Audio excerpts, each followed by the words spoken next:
Hello everyone, welcome to the YouTube channel of Gyan Vihar classes. Today we are going to discuss the solution of SSC test number 248. तो चलिए start करते हैं अपन reasoning से। देखो पहला ही question है, आपको कह रहा है वो ऑप्शन चूज करना है आपको जिसमें यहाँ पे एक आपको सेट दे रखा है। इस सेट में जो भी रिलेशन आपका एस्टेब्लिश हो रहा है वही रिलेशन नीचे दिए गए ऑप्शन में आपका किस में एस्टेब्लिश हो रहा है। तो देखो ये संख्याएं आपकी आसपास हैं।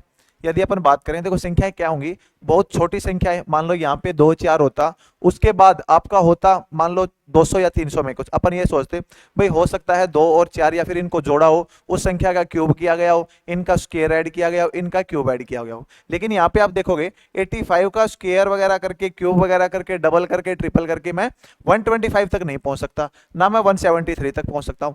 इसके अलावा इसमें क्या लॉजिक हो सकता है? हो सकता है यहाँ पे डिफरेंस आपका बराबर हो, भाई मैं कुछ ऐड करूं यहाँ से यहाँ हूं, कुछ ऐड करूं यहाँ पे हूं। या फिर इसके अलावा क्या हो सकता है?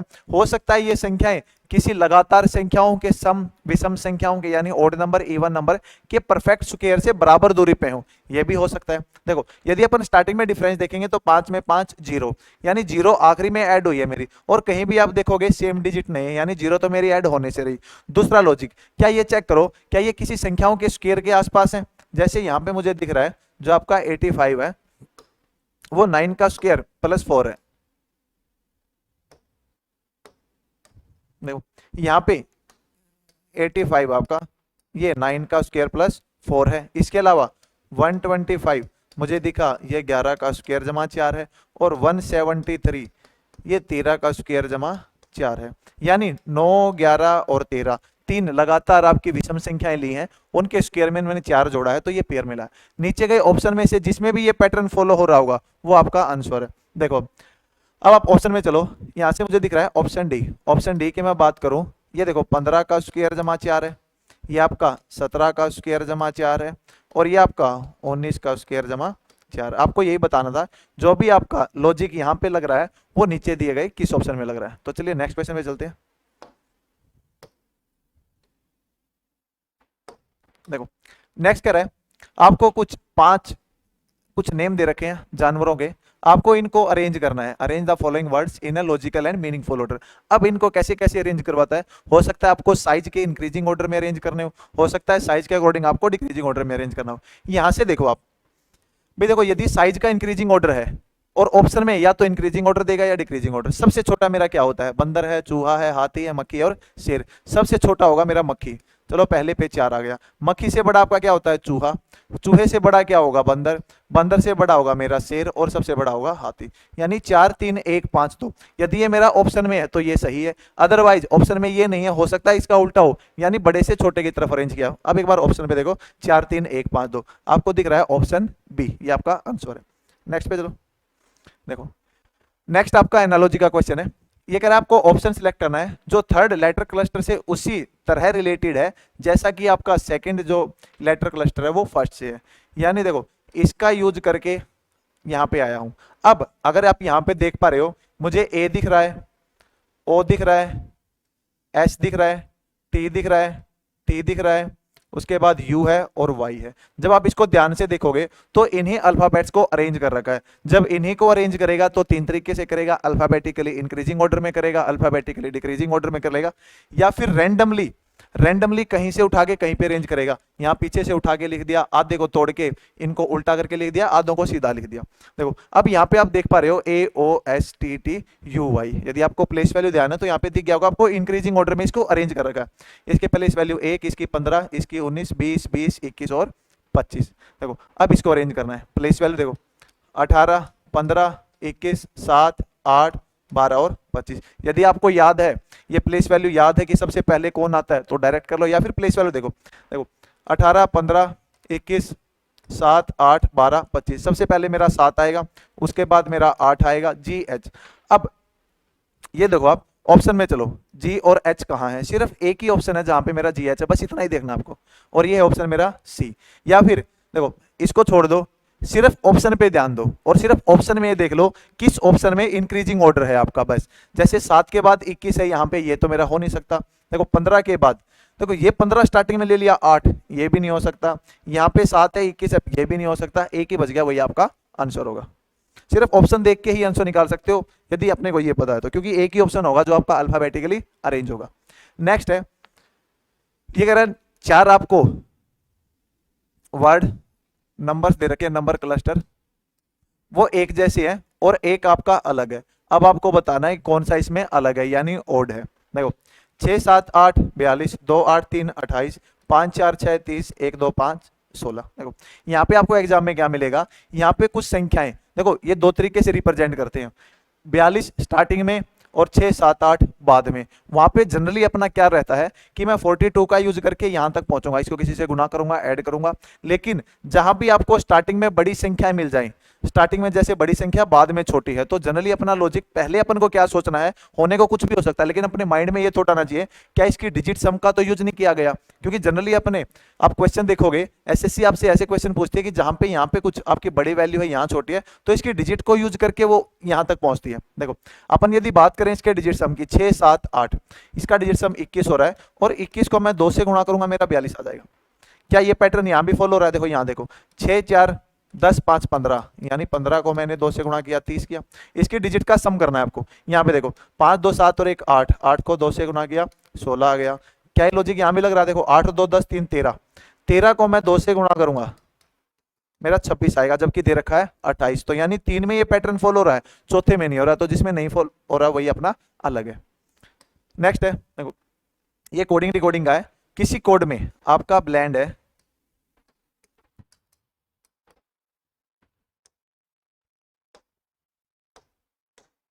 देखो ब्लेंड है, इसको लिखा जा रहा है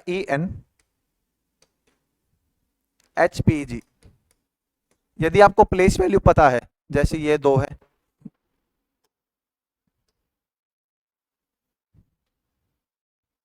यहाँ पे 2 है, ये 12 है, ये आपकी 5 है, 14 है, 4 है, ये 7 16 8 14 और 5। अब आपको एक पैटर्न फॉलो नजर आएगा, यहाँ पे 3 जुड़ गया, यहाँ पे 2 जुड़ गया, यहाँ पे 3 जुड़ा, यहाँ पे 2 जुड़ा, यहाँ पे 3 जुड़ा। यानी आपके यदि मैं बात करूं, देखो एक छोड़ के एक, आपका पहले 3 जुड़ रहा है, फिर 2 जुड़ रहा है। अब डायरेक्ट किसका पूछा आपसे? विनर। विनर को क्या लिखेंगे? देखो यहाँ पे पहले 3 जुड़ा था, फिर 2, फिर 3, फिर 2, फिर 3। यहाँ भी ऐसे होगा, +3 +2 +3 +2 +3 +2। सिर्फ पहला और आखिरी वाला निकाल लो, हो सकता है अपना आंसर आ जाए। देखो W 23 है, 23 में 3 जोड़ूंगा मेरा 26 देगा, जो कि Z होता है। आखिरी में 18 है, 18 में 2 जोड़ूंगा 20 होगा, वो मेरा T देगा। पहला Z, आखिरी में T। चलो 2 ऑप्शन आगे, ये वाला और ये वाला। हो सकता है कई बार अपने को एक ही ऑप्शन ले, तो बाकी भी सोल्व कर लो। देखो 9 और 2 11, यानी आगे वाला K आ गया। अब 14 और 3 17, Q आ गया। यहाँ पे मेरा सेग्रीगेट हो गया, ZK O नहीं है, ZK Q है, जो कि है मेरा ऑप्शन ए। चलिए नेक्स्ट में चलते हैं। नेक्स्ट कह रहा है ये फिर कोडिंग डिकोडिंग का है। देखो V को 22 लिख रहा है, यहाँ पे आई थिंक कुछ मिस्टेक है, V को 5 कर लो।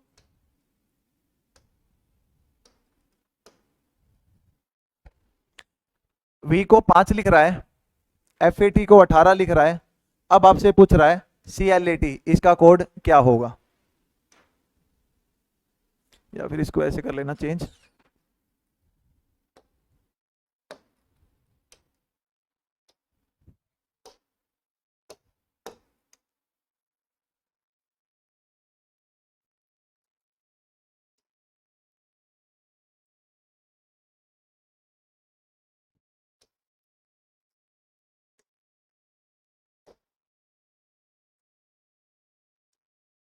देखो अब कह रहा है V को 5 लिख रहा है, FAT को 18 लिख रहा है, तब कह रहा है CLAT को क्या लिखेगा? देखो V के लिए कोड यूज किया है 5। अब अपने माइंड में क्या क्या आ सकता है, V के लिए क्या क्या कोड यूज हो सकता है? देखो V के लिए एक तो 22 कोड यूज होगा, एक आपका यदि मैं A को 1 मान रहा हूं तो 22, यदि मैं Z को 1 मान रहा हूं तो 5, या फिर हो सकता है इसका डिजिट का सम कर रखा हो तो 4। तो V जहां भी दिखे उसके लिए इन 3 का यूज करेगा अपने कोडिंग डिकोडिंग में।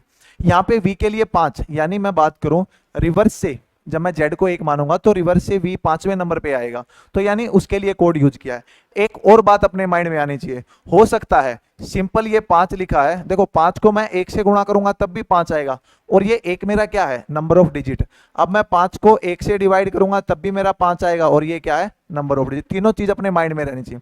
अब वो क्लियर होगा आपका आगे FAT। देखो जब इसका आप प्लेस वैल्यू रखोगे, सम करोगे, देखो F 6, A आपका 1 और T 20। ये तो हो गया फॉरवर्ड से।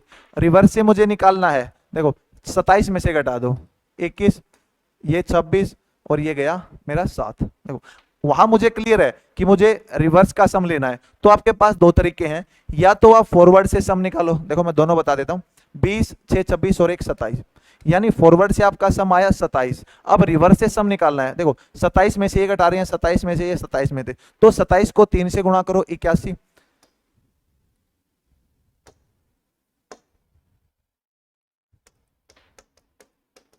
और 81 में से आपका फ्रंट से सम घटा दो, ये बच जाएगा आपका रिवर्स से सम कितना है। या फिर जब अपने को लॉजिक ही पता लग जाए ऊपर कि रिवर्स का आपका यानी रिवर्स से आपका सम ले रहा है, बैक से सम ले रहा है, तो डायरेक्ट रिवर्स से सम करो, तब भी आपको सेम वैल्यू मिलेगी।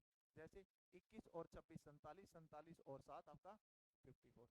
लेकिन 54 को वो 54 नहीं लिख रहा है, 54 को लिख रहा है 18। यहाँ पे देखो, अब लॉजिक में चलो, यहाँ पे 5 था, एक डिजिट थी, 1 से डिवाइड करूंगा 5 ही देगा, लेकिन 54 से मुझे 18 आने के लिए 3 से डिवाइड करना पड़ेगा, और ये 3 क्या है, नंबर ऑफ डिजिट्स, यानी आपका बैक से सम कर रहा है और उसको नंबर ऑफ डिजिट से डिवाइड कर रहा है। ऐसे ही CLAT है, देखो यहाँ पे मैं क्या करूंगा, डायरेक्ट बैक से सम लूंगा, या फिर फ्रंट से सम लो, 27 27 27 27, 27 को 4 से गुणा करके फ्रंट से सम निकाल दो, बैक का सम आ जाएगा। या फिर सीधा देखो, सी को बैक से 24 लिखेंगे, L 12 है 15 लिखेंगे, A 1 है अपन 26 लिखेंगे, T 20 है 7 लिखेंगे, इसको जोड़ो, देखो 24 और 15 आपका 39, 39 और 7 46, 46 और 26, देखो 46 और 20 आपका 67 और 67 और आपका 6 यानी 72, ये आ गया आपका 72। अब 72 आ गया सम। अब इसमें देखो नंबर ऑफ डिजिट 4 हैं, 4 से डिवाइड कर दो, ये आपका वापस देगा वही वैल्यू 18, तो यानी इसका आंसर आपका 18। नेक्स्ट है, देखो नेक्स्ट कह रहा है, एक फैमिली में बी फादर है के का, बी के सिर्फ 2 ही चिल्ड्रन है। देखो एक परिवार में बी के का पिता है, यानी बी पिता है आपका, तो बी मेल है, ये के का पिता है, ये पिता का लेवल, ये बेटे का लेवल, एक लेवल नीचे। आगे क्या कह रहा है, बी के 2 बच्चे हैं, देखो एक तो के हो गया और एक और बी का कोई बच्चा है। ये कह रहा है के आर का भाई है, यानी के आर का भाई है, भाई का रिलेशन यहाँ पे ध्यान रखना, कजन ब्रदर या फिर ब्रदर या फिर सिंपल कजन भी आपको बोलेगा। तो भाई का मतलब होता है ब्रदर, मतलब सगा ब्रदर। कजन की बात करें तो चाचा चाची का, हो सकता है आपके मामा का लड़का है, उसके लिए भी यूज करेगा। आगे क्या कह रहा है, आर पी की पुत्री है, यानी आर है वो पी की पुत्री है। पहले तो मुझे ये बताओ, देखो बी इन दोनों के फादर है, अब ये पुत्री है, पिता के अलावा पुत्री से रिलेशन सिर्फ और सिर्फ माँ का हो सकता है। एक तो ये बी की पुत्री है, यदि बी के अलावा किसी की पुत्री है तो वो इसकी माँ है। देखो ये कह रहा है आर है पी की पुत्री है, यानी पी फीमेल है और इनकी माँ है। अब आपसे ये क्या पूछ, अब आपसे कह रहा है आर पी की पुत्री है, अब कह रहा है ए है पी की पोती या नतिनी है, यानी ए है वो पी की बोलो या बी की बोलो, क्योंकि ये पति पत्नी है, इनकी पोती भी हो सकती है, नतीनी भी हो सकती है। देखो इंग्लिश में यदि मैं बात करूं, आपको ग्रैंड डॉटर देगा, कई बार एग्जामिनर आपको पैटर्नल ग्रैंड डॉटर दे देगा, कई बार मैटरनल ग्रैंड डॉटर दे देगा, कई बार आपको पैटर्नल ग्रैंड फादर दे देगा, कई बार पैटर्नल ग्रैंड मदर दे देगा। लेकिन जब कुछ भी ना दे तो वो आपको क्वेश्चन में ऐसा हिंट देगा, देखो अब इसकी या तो पोती है या फिर इसकी नतीनी है। देखो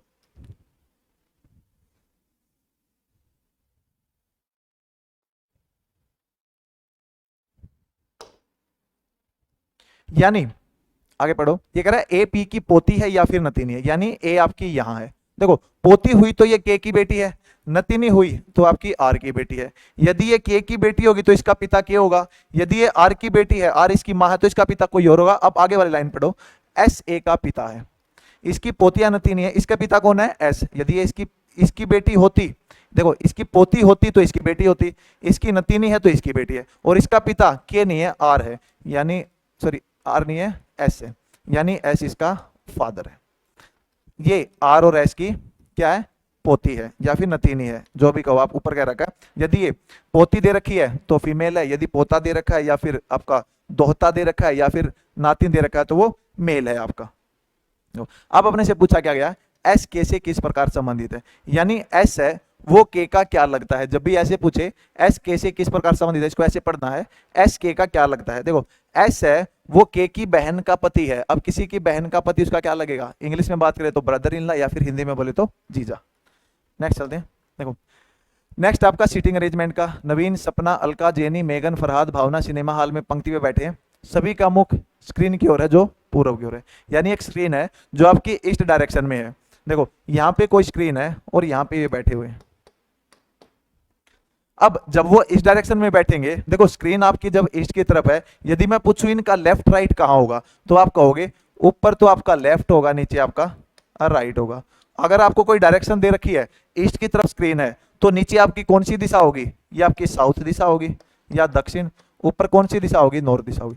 देखो आपको क्या करना है, इनको यहाँ पे बैठाने की बजाय मैं कह रहा हूँ इसको ऐसे घुमा दो, यानी अपन कंफर्टेबल फील करते हैं ऐसे कोई क्वेश्चन सोल्व करने में। अब देखो जब यहाँ पे अपन रखेंगे, यानी ये वाला था, इसको ऐसे घुमा दिया तो आपका लेफ्ट या नॉर्थ यहाँ आ जाएगा, राइट या फिर साउथ आपका यहाँ आ जाएगा और वहां पे बैठ जाएंगे ये सब। अब देखो क्या कह रहा है, सपना अंतिम छोर है और उसकी निकटतम पड़ोसी मेगन है। यानी सपना आपके अंतिम छोर पे है, वो यहां भी हो सकती है, वो आपके इस छोर पे भी हो सकती है। आगे आपको एक लाइन देगा जिससे आपको क्लियर हो जाएगा कि सपना किस छोर पे है। देखो अब कह रहा है जेनी मेगन के दाईं ओर है। अब ये दोनों लाइन मिलाओ, सपना अंतिम छोर है और उसकी निकटतम पड़ोसी मेगन है। यदि मैं सपना को इस छोर पे ले लूं, उसकी निकटतम पड़ोसी मेगन है।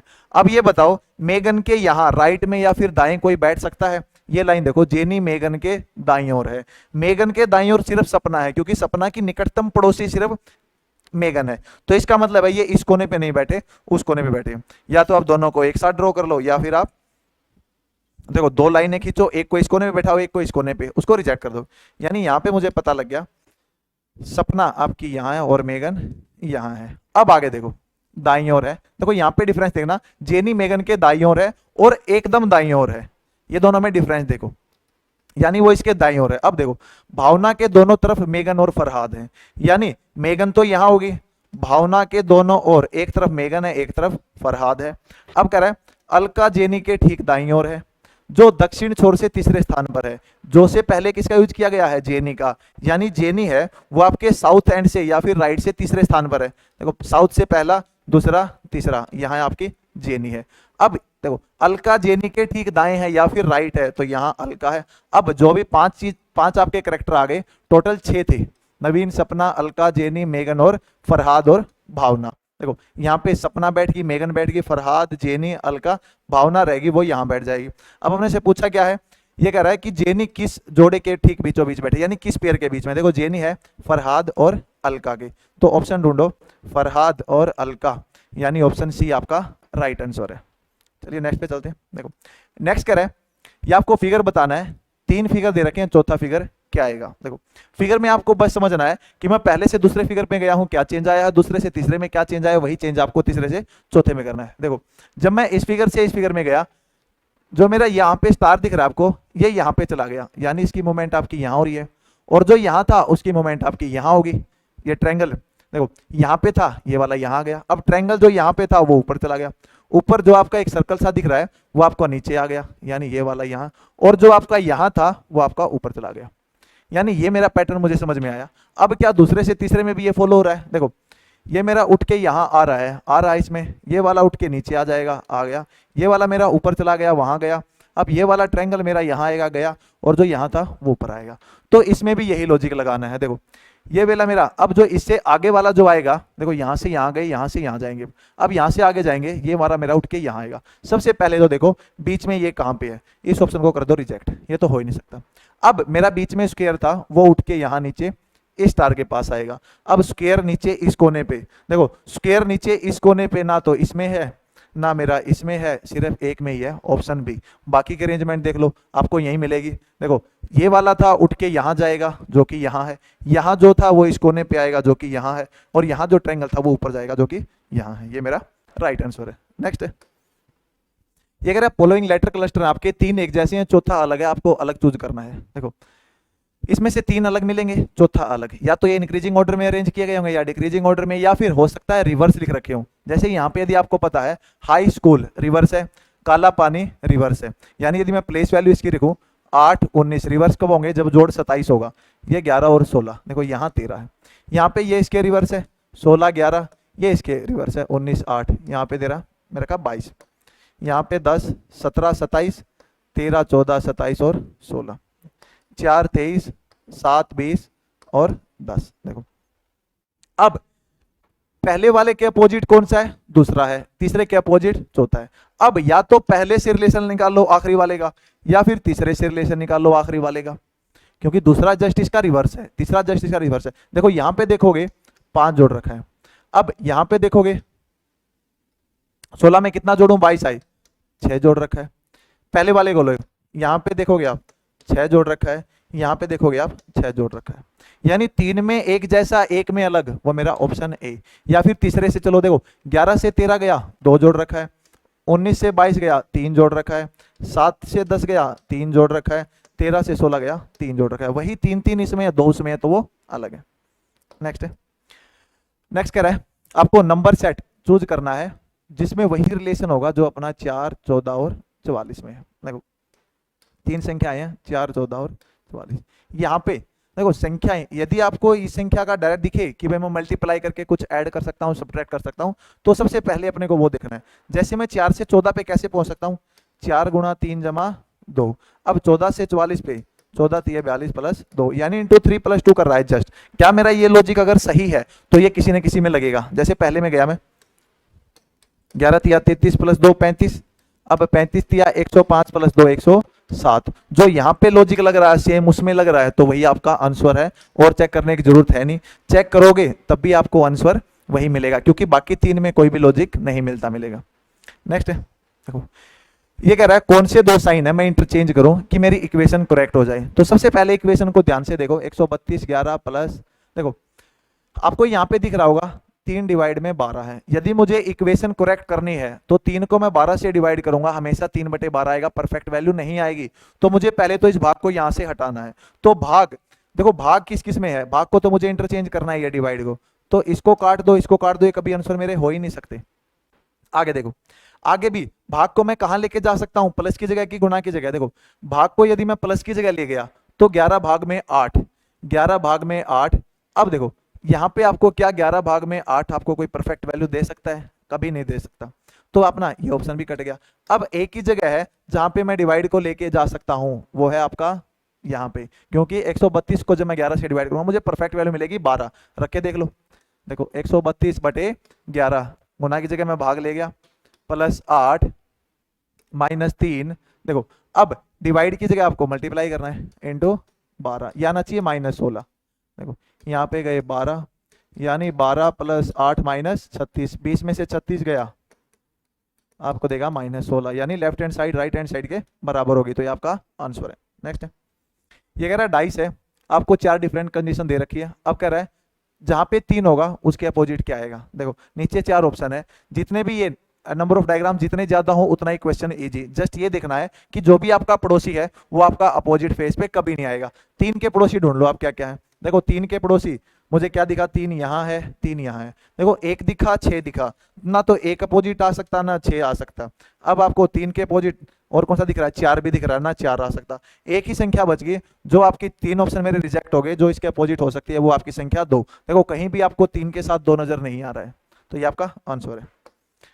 नेक्स्ट है मिसिंग नंबर आपको बताना है। देखो यहाँ पे मुझे दिख रहा है 10 दूनी 20 -2, यहाँ पे मुझे दिख रहा है 30 या 90 -6, यानी -6। अब ये 6 क्या है, देखो पहला लॉजिक मेरे माइंड में आना चाहिए, ये 3 की 2 से गुना है। अब दूसरा लॉजिक क्या आना चाहिए, ये 2 या तो रैंडम संख्या है या फिर 3 से पहली जो छोटी संख्या है वो है। ये लॉजिक मेरा क्लियर करेगा सेकंड वाली बात। जैसे 2 और 10 है, अब इसमें से मैं 2 घटाऊंगा तो मेरा 18 आएगा। अब ये देखो 2 है, यहाँ पे भी 2 है, वहां पे क्या था 3 था, और 3 को मैंने 2 से गुना की थी उससे पहली संख्या से। अब 2 है, 2 को यदि मैं इससे पहली वाली संख्या से गुना करूंगा कोई फर्क पड़ेगा, नहीं पड़ेगा। यानी यदि यहाँ पे रैंडम कोई संख्या होती, जैसे आपकी वहां पे क्या था 2 से गुना किया है, यदि यहाँ से भी 2 से गुना कर दो तो 2 10 20 -4 16, जबकि दे रखा है 18, यानी 2 ही घट रहा है। तो वो संख्या जो 2 को ऐसा ही रखेगी वो है 1। यानी अब लॉजिक समझ में आ गया कि इन दोनों की गुना करनी है और इसको इससे पहले वाली संख्या से गुना करके घटा देना है। तो लॉजिक लगा दो। देखो यहाँ पे पता नहीं क्या है, मान लो k है, 4 को k से गुना कर दो, अब उसमें से घटा दो 4 से पहले वाली संख्या का मल्टीपल, और ये बराबर आना चाहिए 260 के। यहाँ से 4 के, ये 12 उस साइड जुड़ के 272, और क्या आ जाएगा 6 8, यानी 68। ये आपका आंसर है। नेक्स्ट है, ये कह रहा है वो ऑप्शन सेलेक्ट करो जिसमें दिया हुआ फिगर आपका एम्बेडेड है या फिर सन्निहित है। देखो ये वाला फिगर ढूंढना है, इनमें से किस में है। सबसे पहले देखो ट्रायंगल कहाँ कहाँ बन रही है। यहाँ तो कोई ट्रायंगल बन ही नहीं रही है वैसी वैसी। यहाँ पे ट्रायंगल जरूर बन रही है लेकिन यहाँ पे ये नहीं बन रहा है।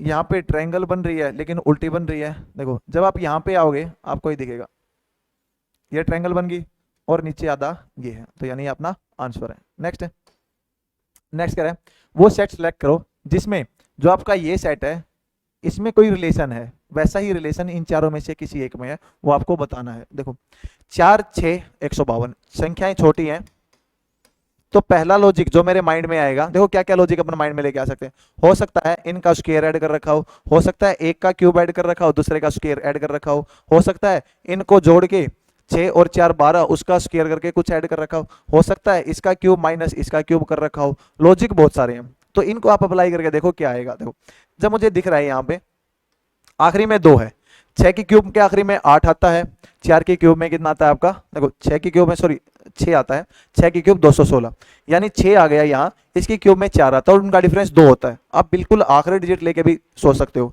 जैसे 6 की क्यूब है वो 216 है, अब 4 की क्यूब है वो 64 है, जब इसमें से मैं घटाऊंगा तो आपका 152 देगा वो वाला। अब ये लॉजिक किस में लग रहा है वो आप ढूंढो। देखो जब आप जाओगे इसमें 512 343 64 वो नहीं, ये वाला देखो, देखो 6 की क्यूब 216, 216 में से 2 की क्यूब 8 घटाऊंगा तो मेरा आंसर देगा 208। जो लॉजिक यहाँ लग रहा है वही लॉजिक किसी और में लगे तो वही आपका आंसर है। नेक्स्ट है, देखो आपको मिरर इमेज बतानी है, इसकी क्या होगी। देखो मिरर इमेज के लिए आपका मिरर यहाँ पे रखा है, तो जो मिरर के नजदीक है वो नजदीक रहेगा, जो दूर है वो दूर रहेगा, यानी एक टाइप से इस टाइप का बनेगा ये। तो सबसे पहले देखो आप, अब कई ऑप्शन आप देखोगे, आपको कई चीजें गायब मिलेंगी एग्जाम में, सिर्फ एक ही ऑप्शन कई बार बचता है जहां पे अपनी सारी चीजें दी गई होती हैं। जैसे पहले वाला देखो, जब इसकी मिरर इमेज बनेगी तो यहाँ पे यदि मिरर रखा है तो ये वाला मिरर के पास है तो यहाँ भी पास आएगा, इसमें ऐसा कुछ है ही नहीं। देखो इसका ये चीज गायब कर रखी है आपकी, ये इसमें है ही नहीं, तो है नहीं तो इसको काट दो। ये वाला देखो, जब आप इसकी टांगों पे देखोगे, टांग एक साइड ये है एक साइड ये है, तो इसकी एक साइड टांग ही नहीं है, ये भी नहीं हो सकता। इस पे चलो, देखो इसमें इसमें क्या गड़बड़ कर रखी है। जब आप देखो अब अपने पास ऑप्शन बचे हैं 2, अब 2 ऑप्शन में से सिर्फ ध्यान मार लो, एक आपको अधूरा मिल जाएगा। देखो इसका हाथ नहीं है यहाँ पे, क्योंकि जो भी फिगर है मिरर इमेज निकालोगे एटलीस्ट फिगर तो पूरा रहेगा, तो अपने कुछ चेक करना ही नहीं है, 3 वैसे रिजेक्ट हो गए, जो बच गया वो आपका मिरर इमेज है। नेक्स्ट है, ये आपको सिलोग है, 3 स्टेटमेंट दे रखी है, 3 कंक्लूजन है, ये मानते हुए कि फैक्ट सारे सही हैं, आपको बताना है कौन सा कंक्लूजन सही है। देखो सभी चट्टाने महासागर हैं, यानी जो सभी रॉक्स हैं आपके वो ओशियन है। आगे कह रहा है सभी ओशियन है वो मेरे बैलून है, कुछ वाचीज हैं वो बैलून है, यानी कुछ बैलून वाचीज है और कुछ वाचीज बैलून है, दोनों तरीके से सेटिस्फाई होती है ये लाइन। अब देखो कंक्लूजन कह रहा है कुछ बैलून्स हैं वो रॉक्स हैं। देखो सभी रॉक्स आपके क्या है, ओशियन है, सभी ओशियन बैलून है, यानी ये सारा बैलून है उसके अंदर ये सारे रॉक्स हैं। तो कुछ जब सभी रॉक्स बैलून हुए तो रॉक्स का ये पार्ट बैलून होगा कि नहीं होगा, सही होगा, और ये बैलून का पार्ट रॉक होगा कि नहीं होगा, बिल्कुल सही होगा, तो ये स्टेटमेंट सही है। आगे कह रहा है कुछ वाचीज हैं वो ओशियन है। देखो वॉच के बारे में सिर्फ रिलेशन दे रखा है अपने से बैलून का, कुछ बैलून वॉच है कुछ वॉच बैलून है, इनसे रिलेशन हो भी सकता है नहीं भी हो सकता है, तो ना अपन श्योर कह सकते रिलेशन है ना ही कह सकते नहीं है। तो देखो वॉच का और ओशियन का रिलेशन नहीं दे रखा है तो नहीं कह सकते। फिर सभी ओशियन रॉक्स हैं, देखो सभी रॉक्स ओशियन है ना कि सभी ओशियन रॉक्स हैं, ऐसा हो भी सकता है नहीं भी हो सकता, अपन कंफर्म नहीं कह सकते, ये भी गलत है, तो सिर्फ कंक्लूजन एक आपका अनुसरण कर रहा है। नेक्स्ट है, नेक्स्ट आपको सीरीज दे रखी है 5 8 20 34 76 142। देखो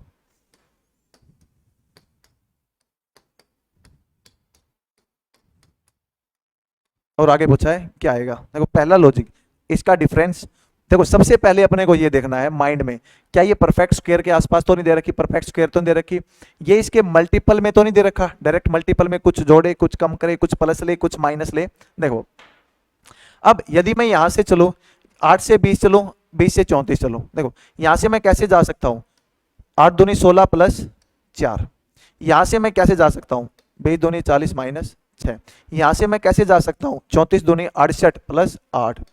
अब यहां पे मुझे पैटर्न फॉलो आ गया कि 2 से गुणा कर रहा है, एक में प्लस 4 फिर माइनस 6 प्लस 8, अब पक्का यहाँ पे 2 से गुणा करके -2 किया होगा जो कि मेरा आ रहा है। आगे अब क्या होगा, देखो पक्का यहाँ पे क्या किया होगा 2 से गुणा करके 10 जोड़ा होगा, 76 दूनी सॉरी माइनस किया गया होगा, पहले प्लस है तो यहाँ माइनस, यहाँ प्लस है, यहाँ माइनस है, एक प्लस है एक माइनस है, तो 76 दूनी 152 माइनस 10 142। अब आगे जो आएगा स्टेटमेंट उसमें क्या करेगा, 2 से गुणा करके 12 जोड़ेगा, तो 142 दूनी 284 और 284 में 12 जोड़ूंगा, मेरा जाएगा 296।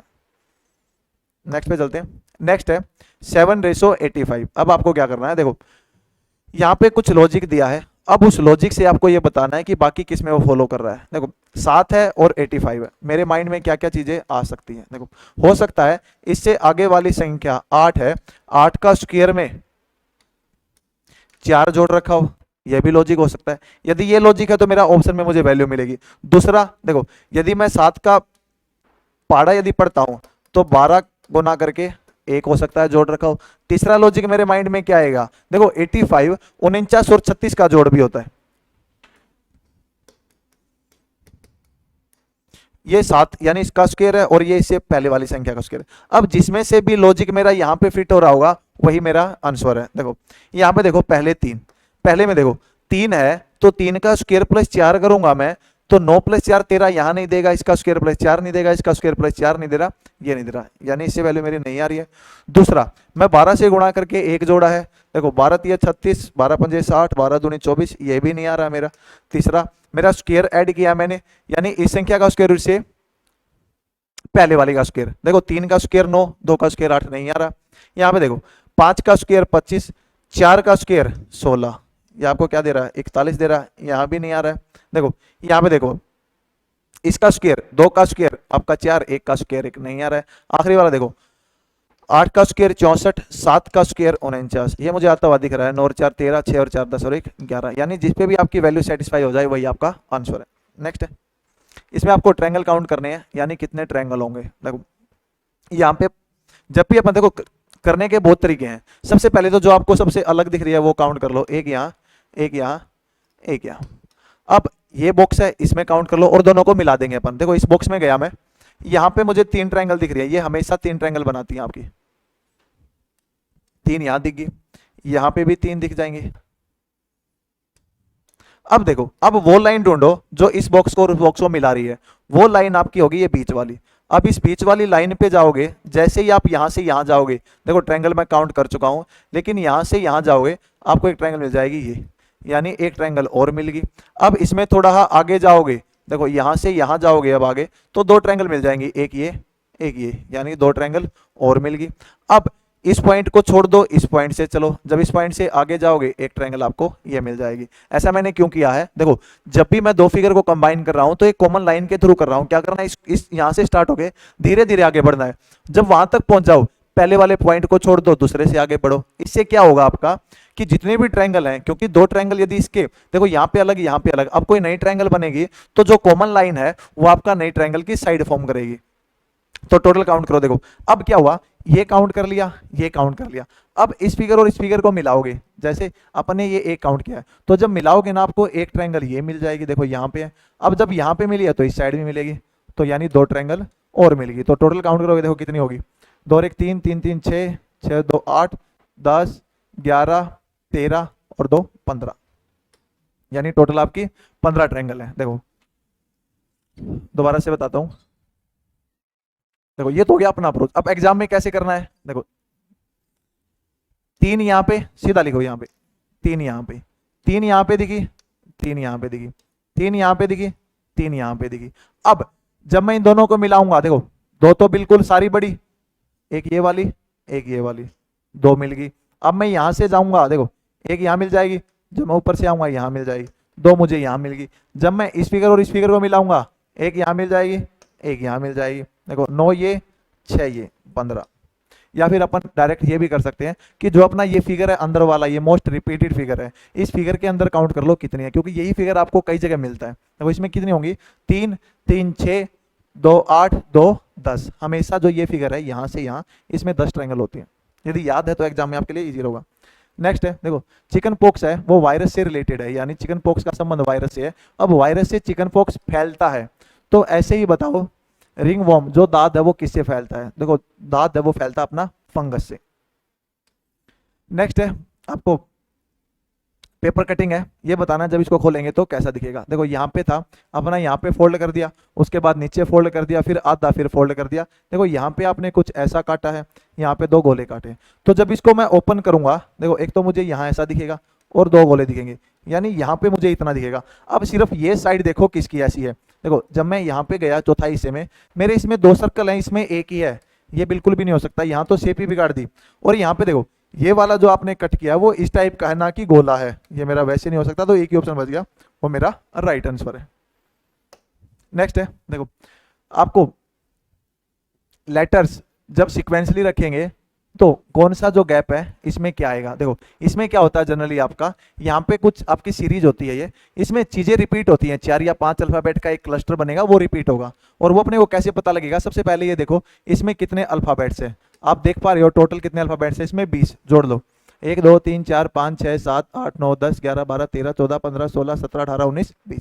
अब जो भी पेयर बनेंगे वो इसके फैक्टर 4 5 10, यानी हो सकता है 10 10 के 2 पेयर रिपीट हो रहे हो, 5 5 के 2, 4 4 के 2। अब ये पता कैसे लगेगा कौन से फैक्टर है, देखो वो पता लगेगा अपने को पहले वाला, जैसे यहाँ पे देख पा रहे हो ए है, ए कितने के बाद रिपीट हो रहा है, 1 2 3 4 5। बी कितने के बाद रिपीट हो रहा है, 1 2 3 4 5। यानी देखो जो 5 के बाद रिपीट हो रहा है तो अपने पेयर भी हैं वो भी 5 5 के बनेंगे यहाँ पे। अब यहाँ पे देखो, यहाँ पे पहले ए बी है, यहाँ पहले ए बी है, तो जहां खाली जो जगह है वहां भर दो, ए बी है, यहाँ ए बी है। अब आखिरी में आपको दिखेगा यहाँ डी है, यहाँ डी भर दो, आखिरी में डी है, आखिरी में डी है। देखो अब ये वाला कंप्लीट हो गया आपका। यहाँ पे देखो ए बी, अब ए बी के बाद सी है तो ए बी के बाद सी भर दो, ए बी के बाद सी भर दो, ए बी के बाद सी भर दो। देखो ये कंप्लीट हो गया, ये भी हो गया। तो यानी पैटर्न बना अपना A B C C D, A B C C D, तो A B C C D, A B C C D, ये 5 5 के पेयर हैं जो रिपीट हो रही हैं। तो जो अपने क्या क्या भरा है, triple C A double C D, यानी ऑप्शन डी आपका राइट आंसर है। नेक्स्ट नेक्स्ट आपको वेन डायग्राम है जो इनके बीच में रिलेशन दिखा रहा है, लेजीनेस, वरी और पावर। देखो जो वेन डायग्राम है, अब वो किसी भी जो भावना होती है अपनी फीलिंग्स को कैसे ही नहीं रिप्रेजेंट कर सकता।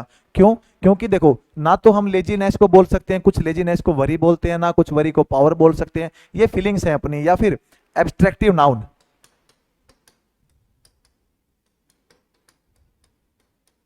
कभी भी जब ये दे रखे हो तो इनमें कोई भी रिलेशन एस्टेब्लिश नहीं हो सकता, यानी ऑप्शन सी। चलिए मैथ पे चलते हैं। देखो मैथ कह रहा है ए और बी है, वो बारी बारी से अकेले अकेले एक दिन कोई काम करते हैं।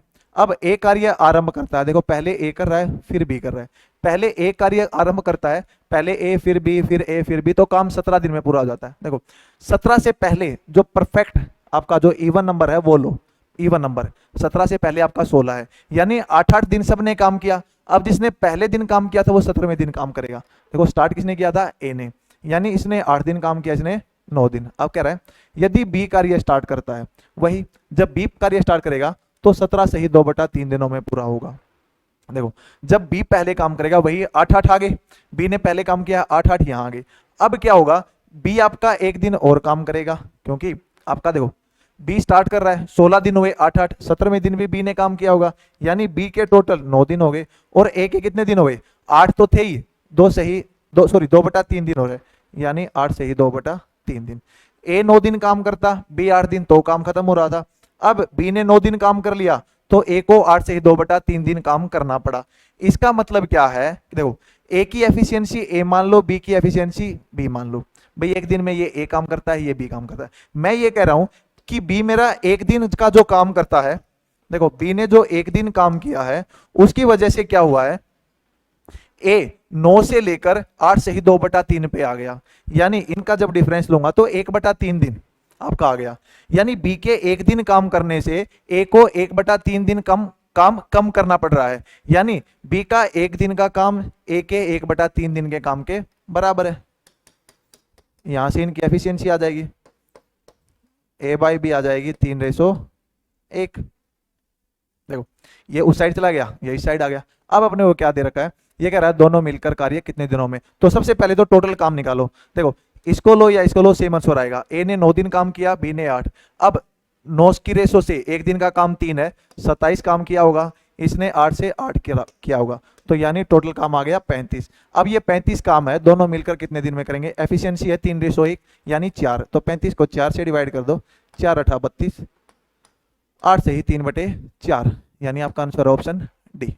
नेक्स्ट है, नेक्स्ट कह रहा है 9 डिजिट नंबर है आपका 7x 79251y8, इसको कह रहा है 36 से डिवाइड करेगा, तो आपको वैल्यू पूछा है 10x² - 3y²। अब लार्जेस्ट पॉसिबल वैल्यू है y की। देखो जब कोई संख्या है उसको 36 से डिवाइड करेगा तो 36 के फैक्टर क्या होती है? 9 और 4, तो वो संख्या 9 से भी डिवाइड होगी, 4 से भी डिवाइड होगी। अब 4 से कोई संख्या तब डिवाइड होगी जब आखिरी की 2 डिजिट 4 से डिवाइड हो, तो यानी y और 8 है।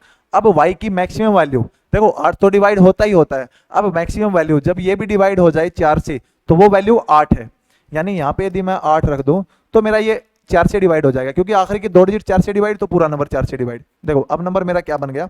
7x 7925188। अब मुझे x की वैल्यू निकालनी है, यानी y आ गया मेरा 8।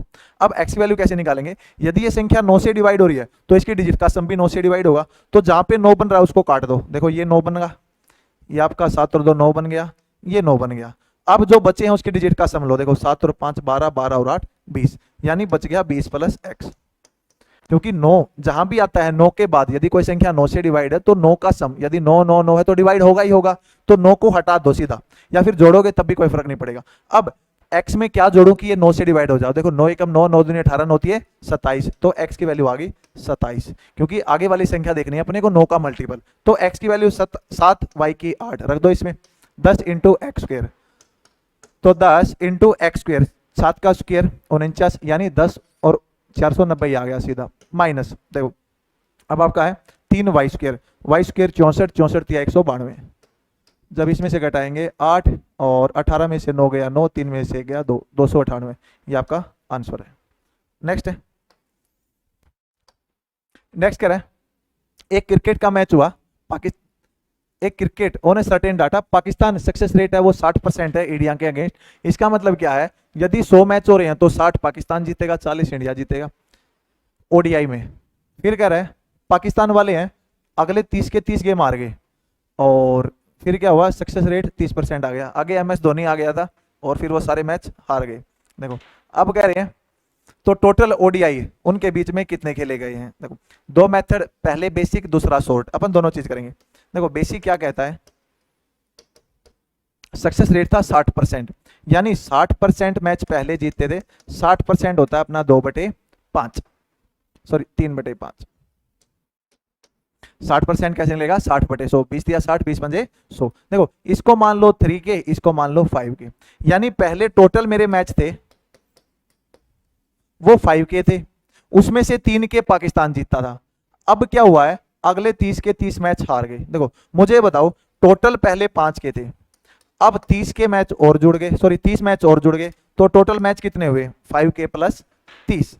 अब ये कह रहे हैं कि देखो पाकिस्तान पहले कितना जीतता था? 3 के जीतता था, और अब भी अगले 30 मैच है एक भी नहीं जीता है, लेकिन जो टोटल हो गए उसमें से जीत कितने प्रतिशत है उसकी? 30%, यानी जो टोटल है इसका 30% मैच पाकिस्तान ने अब जीते हैं। अब जीते कितने थे पहले? 3 के, क्योंकि जीत में कोई चेंज नहीं हुआ है, अब भी ये 3 के ही है, तो ये बराबर आ जाएगा 3 के। देखो यहां से यहां गया, गुना करो, 15 के + 90 = 30 के। अब उस साइड चला गया 15 के, 15 के = 90 आ गया, के की वैल्यू आ गई 6, के की वैल्यू 6 है। तो अब कह रहा है कितने मैच हैं? देखो अब टोटल कितने मैच हो गए थे? 5 के पहले थे, 30 और हो गए, तो 30 + 30 60। ये अपना बेसिक मेथड है। अब एग्जाम में कैसे करना है अपने को? शॉर्ट तरीके से। देखो एक ही बात ध्यान रखना है कि पाकिस्तान के जीते हुए मैच पहले और आखिरी कोई चेंज नहीं हुआ है। देखो पहले जो सक्सेस रेट थी यानी इंडिया और पाकिस्तान है 60% थी, यानी 5 में से इंडिया 2 जीतता था, पाकिस्तान 3 जीतता था, यहाँ 2 यहाँ 3 जो रेशो थी। अब क्या हुआ? अब 30% रह गए, 30% का मतलब आपका आ जाएगा 3/10, यानी 10 में से पाकिस्तान अब टोटल 3 जीते हैं, तो 7 किसने जीता है? इंडिया ने जीता है। देखो अब लेकिन पाकिस्तान पहले भी 3 जीतता था, अब भी 3 जीतता है, तो इंडिया ने कितने ज्यादा जीते? आपके हो गया 5, और 5 की वैल्यू दे रखी है आपकी 30, एक की हो जाएगी 6। अब टोटल मैच की बात करें तो 2 + 3 पहले 5 थे, अब कितने हो गए? 7 और 3 10, तो 1 की वैल्यू 6, 10 की वैल्यू 60। ये आपका आंसर है। या बेसिक से कर लो या फिर आप रेशो से कर लो, परसेंटेज से भी कर सकते हैं अपन, भैया आप किस मेथड से करते हो। नेक्स्ट है, देखो ये है x plus 1/x, x minus 1/x, x square plus 1/x square minus 1। यहाँ पे देखो, यहाँ से देखो a plus B A minus B, इसका फॉर्मूला होता है x square minus 1/x square, यानी a square minus B square. अब आगे चलोगे, देखो ये आपको दिख रहा है, यदि मैं बात करूं ये इंपॉर्टेंट चीज है, a square plus B square plus A B, ये दिख रहा है मुझे वहां a square plus B square minus A B. इनका जो प्रोडक्ट है वो होता है a की 4 प्लस b की 4 plus a square B square. यहाँ पे a और b है x 1/x, तभी अपना जो प्रोडक्ट करेंगे कट के 1 देंगे। तो देखो इसके अकॉर्डिंग वैल्यू रखो, a की 4 जमा b की 4, तो यानी यहाँ पे बन जाएगा x की 4 और b की जगह 1/x है, 1/x की 4, और देखो plus a square B square यानी प्लस 1। अब इनकी गुना कर दो डायरेक्ट, देखो ये देगा मुझे x की 6 प्लस 1/x स्क्र, आगे देगा plus x square minus x square minus 1/x की 6 माइनस 1/x स्क्र, जो कट रहा है वो काट दो। देखो इससे ये गया, इससे ये गया, यानी मेरा बच गया x की 6 माइनस 1/x की 6। ये मेरा आंसर है। दूसरा मेथड, x की कोई भी वैल्यू सोचो, वहां रखो यहाँ रखो, जो अगर सेटिस्फाई कर रही है तो वो आपका आंसर है। नेक्स्ट है, देखो वेन डायग्राम आपको दे रखा है। अब इसमें क्या कह रहा है, ये वेन डायग्राम नहीं, सॉरी, ये आपको दिया का क्वेश्चन है, पाई ग्राफ दे रखा है। पाई ग्राफ है, ये एम्प्लॉयज एंड डिस्ट्रीब्यूशन दे रखा है कंपनियों में, टोटल एम्प्लॉयज 9000 है। यहाँ पे इसको दे रखा है आपको डिग्री की फॉर्म में, टोटल आपकी जो डिग्री है यहाँ पे 360 डिग्री होती है, तो 360 डिग्री की वैल्यू 9000 है। एक की वैल्यू आप देखोगे, इससे ये कट जाएगा 4, फिर आपका 25 आ जाएगा, यानी 1 डिग्री 25। अब अपने से पूछ क्या रहा है, नंबर ऑफ एम्प्लॉयज है, जो ए में काम करते हैं वो x है, और जो सी और ई में कर रहे हैं वो y है। देखो ए वाले x है, x कितना हो गया 64.2, और आपके जो सी और ई में कर रहे हैं वो y है, सी और ई। देखो ये 3 और 2 5 और 9 और 7 16, यानी 165 हो गया। अब आपको क्या निकालना है, y माइनस 2x। y कितना है 165, यानी 165 में से आप घटा दो 2x, नीचे ले लो इसके, देखो 2x, x ये है, तो 64 दूनी 128.4, इसको ये घटाना है, 6 आ गया। उसके बाद 14 में से 8 गया 6, और आपका 5 में से 2 गया 3, यानी आपको निकालना है 36.6 डिग्री की वैल्यू क्या है। मुझे यहाँ पता है 1 डिग्री 25 को रिप्रेजेंट करा है, ये किसको रिप्रेजेंट करेगा 25 को, गुणा कर दो, 25 का 150 15, 25 का 150 और 15 65, ये हो गया 150 15 16 और 75 75 और 16, यानी 91।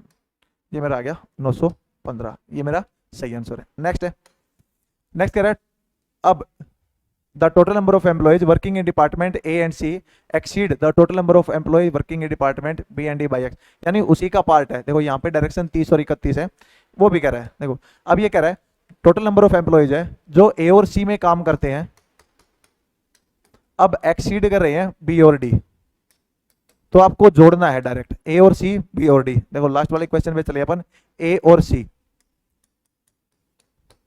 B plus D. देखो ए और सी को जोड़ेंगे, इसको और इसको, यानी ये आपका आ जाएगा 4 और 2 6 और 7 और 6 13, 136.2। बी और डी को यदि मैं जोड़ूंगा, बी यहाँ है डी यहाँ है, ये आपका आ जाएगा 8 और 7 और 3 10 और 7 और 5 12 और 1 13, ये आ गया 130.8। अब कह रहा है ये कितने डिग्री से वेरी कर रही है। देखो लगभग आप गैप देखोगे, गैप आपको अच्छा खासा दे रखा है, नहीं नजदीक है। यदि दूर दूर गैप होता मैं डायरेक्ट क्या करता, पॉइंट को इग्नोर कर देता। देखो 136.2 130.8, यहीं पे डिफरेंस ले लो। देखो 12 में से 8 गया 4, अब 5, यहाँ पे 5 बच गया, यानी 5.4 का आया आपका डिग्री में। अब 1 डिग्री की वैल्यू 25 है, 5.4 क्या हो जाएगा, देखो 1 डिग्री की वैल्यू आपकी 25 है, 5.4 क्या हो जाएगा 5.4 है ना। हाँ देखो 25 चौके 100, 10 25 50 125 और 10 135, 135 किसके बीच में है 132 और 156 के। नेक्स्ट है, देखो मार्केट प्राइस है यानी अंकित मूल्य है वो 5000 था, एक स्पेशल ऑफर के कारण एक डिस्काउंट दिया गया, यानी यहाँ इस प्राइस पे किसी ने इसको खरीद लिया, मिस्टर आर्यराज ने, उसके बाद उसने 5000 में बेच दिया, और प्रॉफिट किया 11 से 1/9 का। देखो उसने खरीदा यहाँ पे था, यानी उसका क्रय मूल्य ये है, उसके बाद 11 से ये 1/9% प्रॉफिट, यहाँ पे 11 से 1/9 क्या होगा आपका 1/9, यानी 9 से कोई वैल्यू 10 होगी। अब 10 की वैल्यू क्या आपकी 5000 है, 9 की वैल्यू क्या हो जाएगी 4500 हो जाएगी। यानी इसने 4500 पे खरीदा था, 5000 से कितनी छूट ली थी 500 की, किस पे 5000 पे, गुणा 100। देखो इससे ये 2 जीरो गई, इससे ये गया, 5 दूनी 10 और आपका आ गया ये 10%। ये आपका आंसर है। या फिर डायरेक्ट ये बात ध्यान रखना, जब भी अपन किसी डिस्काउंट पे देके किसी प्रॉफिट पे बेच रहे हैं और ये वैल्यू आपकी सेम है, तो हमेशा ये पहले वाला स्क्वायर देगा, ये आपको बाद वाला देगा। जैसे 11 से ही 1/9, 10% से आगे क्या है 11 से ही 1/9। यदि वैल्यू की बात करें तो 1/10 और 1/9, इस टाइप से। नेक्स्ट है, ये कह रहा है कोस अल्फा बटे साइन अल्फा है, कोस अल्फा कोस बीटा है, कोस स्क्वायर बीटा। यानी देखो कोस बीटा की वैल्यू निकालनी है तो सारी वैल्यू को कोस बीटा की फॉर्म में अपने को रखना है, यानी अल्फा को इग्नोर करना है। वहां पे आप देख पाओगे, देखो सेकंड वैल्यू दे रखी है कोस अल्फा बटे कोस बीटा, ये m दे रखा है, अपने को कोस बीटा चाहिए तो अल्फा को निकालना है, कोस अल्फा को निकालना है।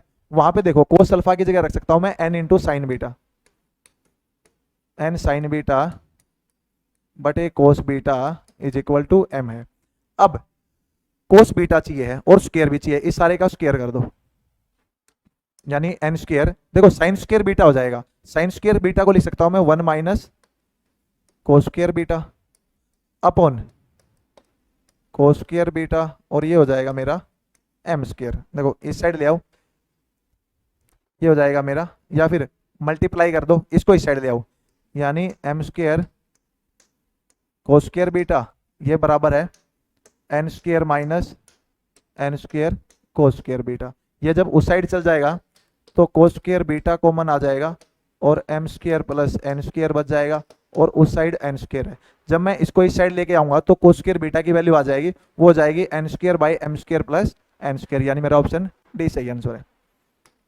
नेक्स्ट है, ये कह रहा है एक आदमी ने एक प्राइवेट ऑर्गेनाइजेशन से 5% सिंपल इंटरेस्ट पर कुछ पैसे उधार लिए और उसने किसी दूसरे व्यक्ति को उधार दे दी 10% कंपाउंड इंटरेस्ट पर एनम, और प्रॉफिट है वो इतना बना लिया 4 साल में। देखो लिया था साधारण ब्याज पे, दिया है कंपाउंड इंटरेस्ट पे, यानी उसको ब्याज देना है साधारण ब्याज का, लेना है कंपाउंड इंटरेस्ट का। देखो 5% पे उसने लिया था, 10% पे आगे दे दिया, टाइम है 4 साल।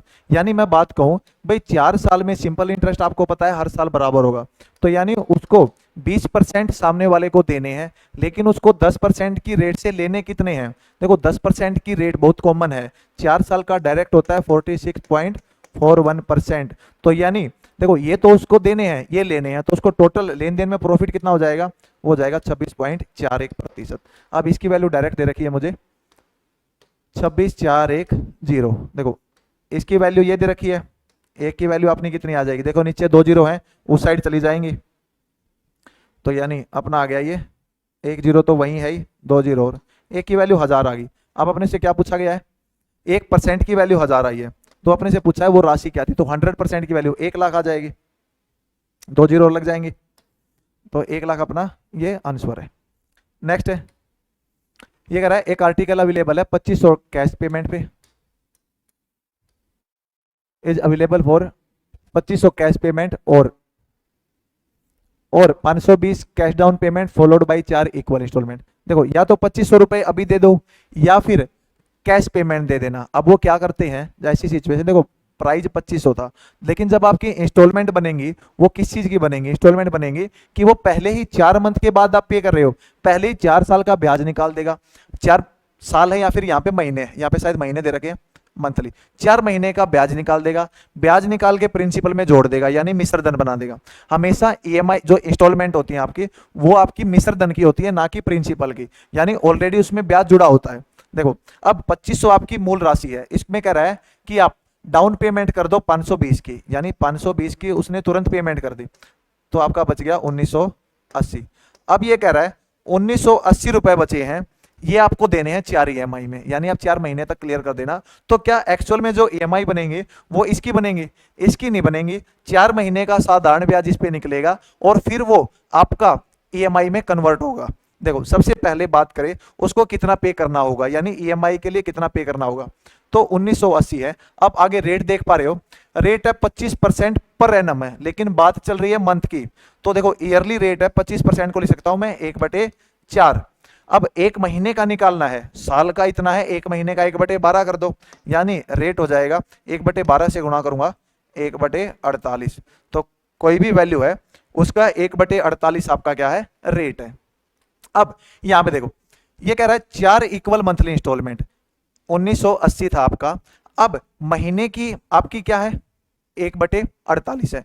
4 महीने की कितनी हो जाएगी, 4 से गुणा कर दो 1/12 हो जाएगी। यानी उसको कितने पैसे देने आएंगे, 1980 इंटू या तो प्लस 1980 का 1/12 या फिर इंटू 13/12, बात बराबर है, इतना पैसा उसको देना आएगा।